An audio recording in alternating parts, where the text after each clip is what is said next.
So I was thinking a lot this week about building.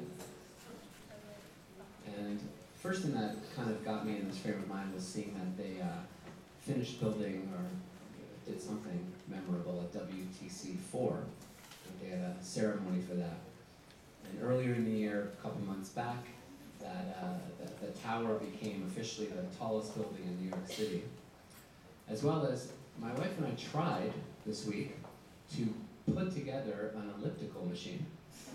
I was thinking about building and how it's a whole lot harder to build from scratch. And in all of those places, we didn't really have to. About 4.5 years ago, when I found out that Tali's camp friend, my wife's camp friend, Evan, who had just been in Israel starting his years of rabbinical school, was originally going to be at a different campus, and we were very upset about that. When we found out that Evan got his transfer to be able to come to the New York campus, I had two reactions. My first was, yes! My second was, dibs, you're mine. For Shabbat Unplugged. And I couldn't wait.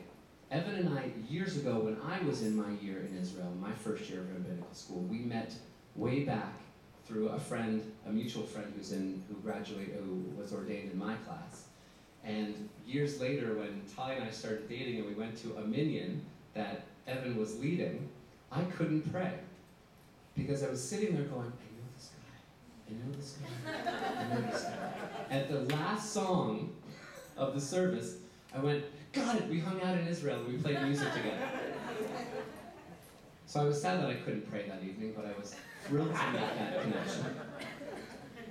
And thinking about building, we've all watched as you've helped to build up Unplugged. When I started here full-time as one of the rabbis here, we had a decent group, but maybe 30 or 40 was a really good night. Some of you were here for that. 30 or 40 was a good night. People in attendance, that is. And a huge, huge part of the reason why it has built to the room you see and the people you see and the vibe in the room that you see is because of Evan, now Rabbi Schultz, with your warm, inviting voice that keeps us guided and keeps us grounded and says, sing with me. I'm singing for the group. I'm singing so all of us can sing together. I'm not singing to perform for you. I'm singing so that we all can sing together. And you're absolutely beautiful, transcendent playing of guitar. So we watch as Shabbat Unplugged has built in so many ways and how instrumental, pardon the pun, that you have been in building this up to the wonderful success that Shabbat Unplugged has become.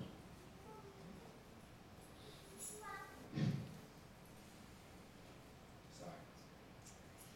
Every time that we do, this isn't in my notes. Every time that we do that Yihi L'Ratzon, every time, I get very emotional. I get very choked up, verklempt, if you will. Because I think about what the words of the prayer are saying, the words of the prayer talking about, may the words of our heart be, and the words of our mouths and the meditations of our heart be acceptable to you, O God. And when I look around this room, and when I hear the music that we're playing together, that Evan is leading, and I think about what we have been through personally in the years that we've been playing together, to see of all nights both of our sons here running around the room, to think about what we've all been through together. He was so excited he fell over. It's emotional for him too. But to see how you have built up yourself in your personal life, in your professional life, to know that you came in here really, really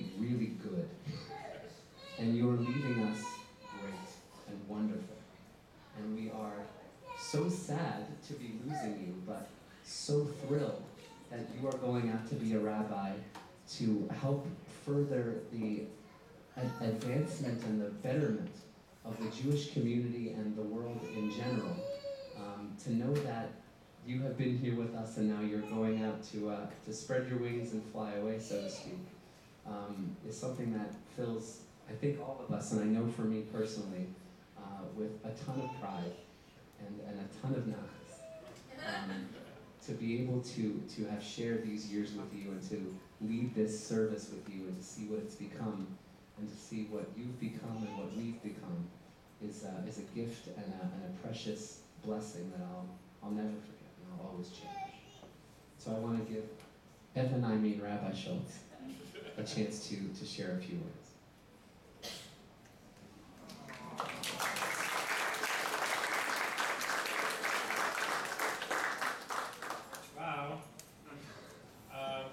So I don't talk too much usually here.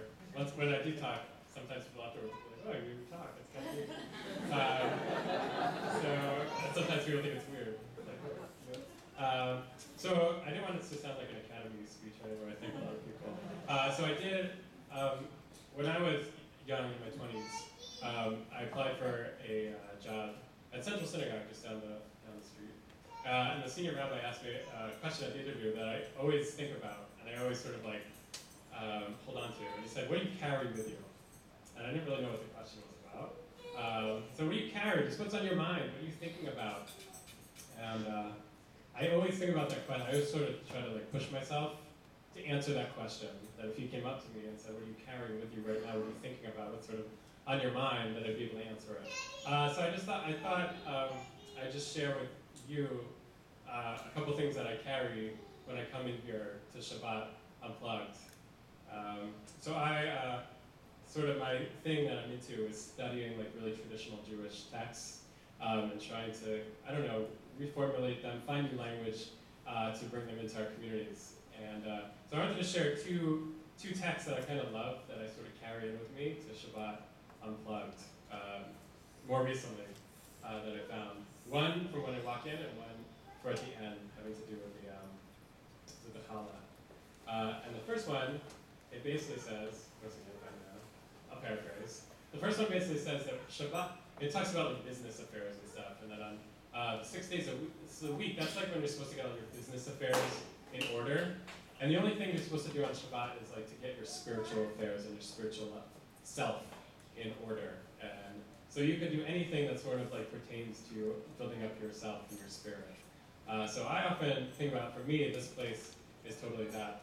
I really think that people in this room, the musicians and everyone here, creates a space where we all sort of like, I don't know, work on our spiritual selves for this hour and a half. What the people here create is really something magical. People ask me about it. They say, how is it so successful? What is the secret? And I just say, people come and they pray. And the musicians, they're not just playing a song, they're praying with their instruments. And for that time, we do that. And so when I'm here too, for me, once a month, this is sort of really that space for me to be able to do that. So that's my first one. The second, I recently read in here a text about of bread, a challah. And it talks about this thing called the eruv. I don't know if you've ever heard of it. It's basically like sort of an enclosure. So if you're very religious, on Shabbat you're not supposed to carry in public. So it creates sort of a public space for you to carry it in there. And what they would do, if you all lived in a courtyard together, is that you create this eruv, not with a string or a wall, but everyone would sort of like take a bite out of the challah and touch the challah, and that's for that Shabbat, that would create that community, that space. I thought it was really neat, like just a way to think about the bread and the challah, and a community that we are that's not together every week or every day. It comes together once a month, and there's always a different kind of intonation of people, or maybe musicians, or what's going on.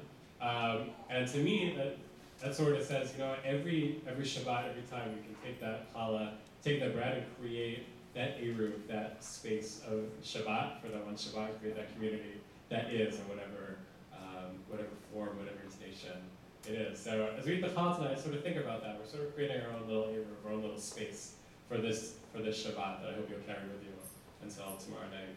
I've been really blessed to get to be a part of this. I really love it. It just, I think everyone knows how much I love it. I also want to say my kind of life mentor of mine is here.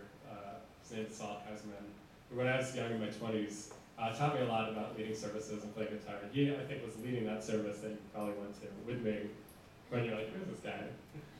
So I'm really glad you're here. It took 4 years, but we did it.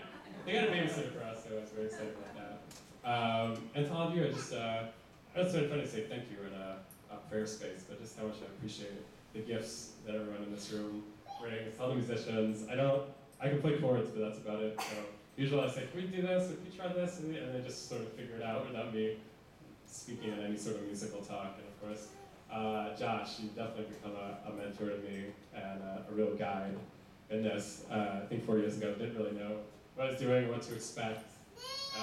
We were able to eat more sushi 4 years ago. There were less people, so it made it easier to get sushi. But it is great now that there's so many people here and it continues to grow. So keep building it, keep creating every month, keep creating that community that is so special. And I hope I'll be able to sneak out of the burbs once in a while to come back to the city and spend Shabbat with you. So thank you. It's really been a huge blessing and journey.